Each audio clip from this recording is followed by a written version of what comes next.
Today I'm going to explain the movie called Shame from 2011. Spoilers ahead. Watch out and take care, and I hope you enjoy it.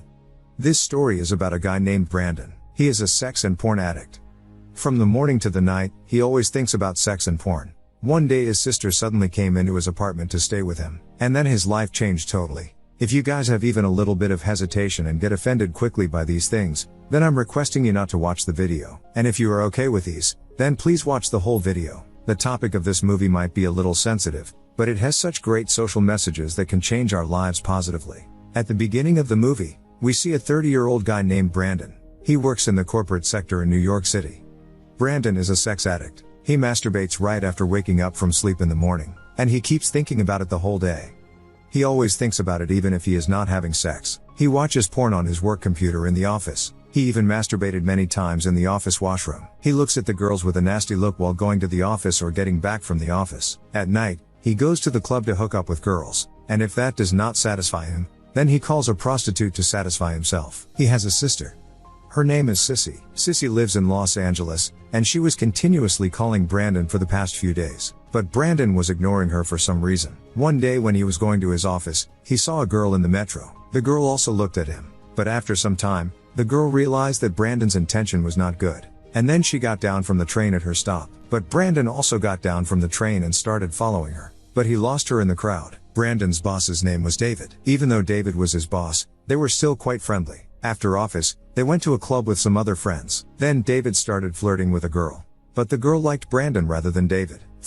Brandon might be a sex addict, but his way of talking and personality was so charming and sophisticated. That's why the girls would fall for him at first sight. After leaving the club, the girl gave him a lift, and then they went to a quiet place and had sex. And then Brandon came back to his apartment and saw that his door was already open. Then he took a baseball bat in his and went to the bathroom. Then he found out that his sister Sissy came here.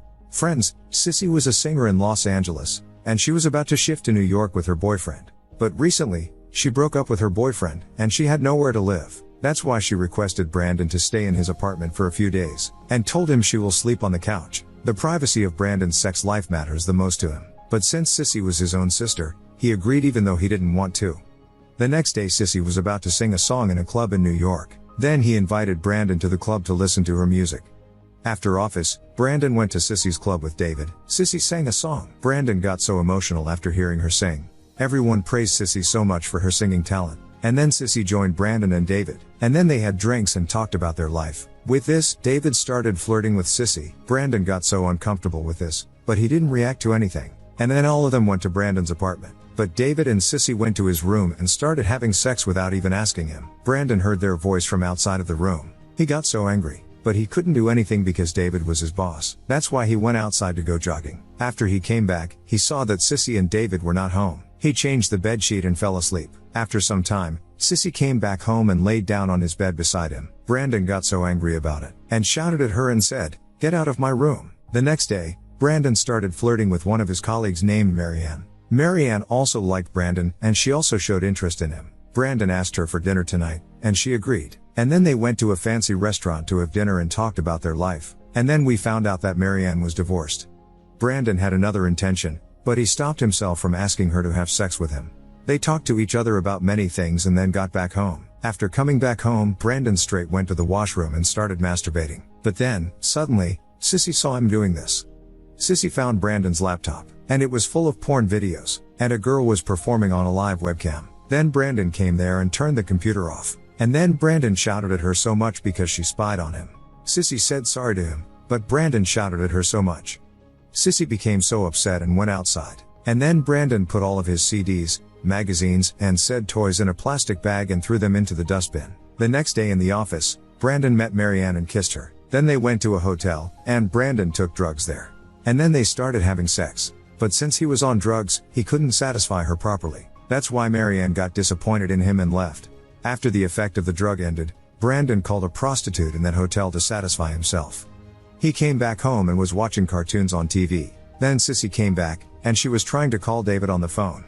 But Brandon told her, "You should stay away from him. He is my boss, and he has a family." Sissy said sorry to him, but Brandon was still mad at her. He told her, "I don't know where she will go, but you must leave my house tomorrow." Sissy said, "You are my brother. We are a family, and we should look after each other." Brandon told her, "How many times you look after me? You don't have a house or a job.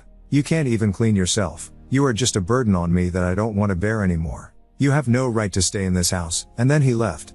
Then he went to a bar and met a girl. He said some dirty things to her and seduced her. Then he asked her to go with him. But then her boyfriend came there, and then Brandon talked to him like a psycho. He told him, "I am about to do some dirty things with your girlfriend." Then her boyfriend got so mad at him and beat the shit out of him right there. And then he tried to enter another club, but he couldn't enter there. Then he found a gay club on the other side of the road. He was so frustrated that he didn't know what he was doing. He went to that gay club and had sex with a boy. He was constantly receiving calls and voicemails from Sissy. Sissy was begging him to receive the call. But still, Brandon didn't receive her call. He went to a cheap hotel and had sex with 2 girls at the same time. And then, in the morning, he was coming back to his apartment in a metro. But then the train stopped somewhere. Because a girl had committed suicide on the track. Then finally, Brandon got back on his senses. He left the train and ran toward his house.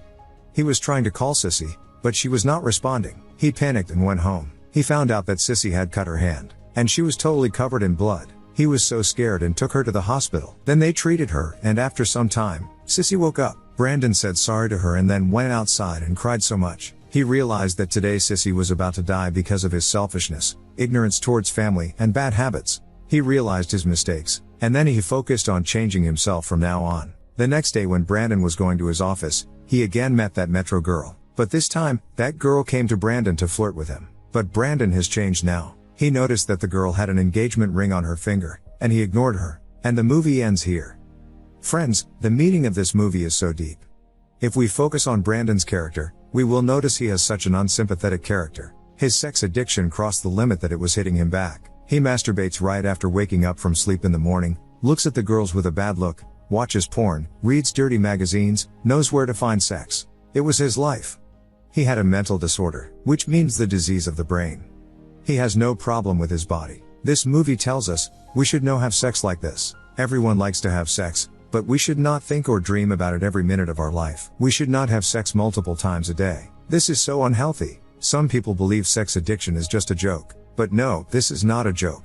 This is such a big problem. This can take you to a point where you will beg for any kind of human contact. This explains the scene where Brandon went to a gay club to have sex, even though he was not gay. The problem of his sex life privacy was his sister Sissy. Though Sissy was very messy, she had some other emotional issues. Still, Brandon's life has changed totally after she came to his house. He was getting so frustrated. When Sissy found his porn collection and saw him masturbating, Brandon got so mad at her, because he felt humiliated and exposed. He shouted at her so badly even though she said sorry to him. But in the end, when Sissy attempted suicide, he realized that his addiction towards sex was so bad that he was about to lose his own sister because of this. Furthermore, this movie is not only about sex addiction but also about a culture of self-contentment. This means keeping yourself away from others, increasing the distance between you and your family. Nowadays, technology has improved, and people are so addicted to social networks that they don't want to interact with humans anymore. People are becoming selfish day by day, increasing the distance between them and their close ones. This is such a big problem. These addictions are kind of similar to Brandon's sex addiction. He wants to stay away from all the emotional connections. He does not want anyone else to get into his private life. And that's why his life went totally unstable when Sissy came to his house. But in the end, he realized his mistake, and he was able to change himself. See what happens when a beautiful girl gets kidnapped by a man who sells girls to be used as sex slaves, and how he came back from there. Please click on the link in the description and watch that exciting video. And don't forget to let me know how you feel about today's video in the comments below. And at last, stay safe, stay well. Thanks.